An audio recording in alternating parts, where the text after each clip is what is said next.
Pandian store சீரியலில் அடுத்த வர எபிசோடில் கோமதி இருந்துட்டு ராஜுக்கிட்ட என்னடி நானும் பார்த்துக்கிட்டே இருக்கேன், புக்கை வச்சிட்ருக்கிறே தவிர சரியாக படித்த பாடம் இல்லை, என்னாச்சு உனக்கு அப்படின்னு சொல்லிட்டு கேட்கவும் மீனா இருந்துட்டு ராஜி அப்படின்ற மாதிரி சொல்லிடுறாங்க.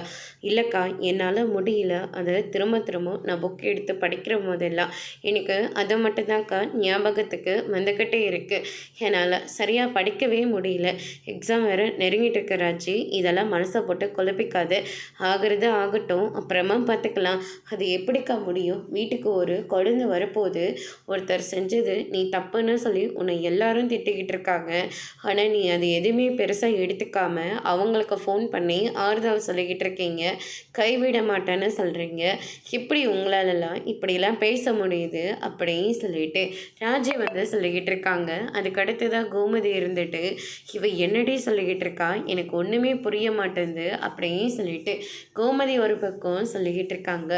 அத்தை இந்த மாதிரி நேரத்தில் இதை சொல்லலாமா வேண்டாமான்னு கூட எனக்கு தெரியல, ஆனால் அக்கா சொல்ல வேண்டாம் தான் சொன்னாங்க, ஆனால் என்னால் தான் சொல்லாமல் இருக்க முடியல, சரவணன் மாமா நடந்துக்கிறது கொஞ்சம் கூட சரியில்லை, நைட்டு நேற்றெல்லாம் இவ்வளோ பெரிய பிரச்சனை போயிட்டு இருந்ததில்ல, ஆனால் சரவணன் மாமா அதை பற்றி கொஞ்சம் கூட யோசிக்காமல் அந்த பொண்ணுக்கு ஃபோன் பண்ணி உன்னை எக்காரணத்தை கொண்டும் நான் கைவிட மாட்டேன்னு சொல்லி பேசிகிட்டு இருக்காரத்த அப்படின்ற மாதிரி சொல்லிடுறாங்க.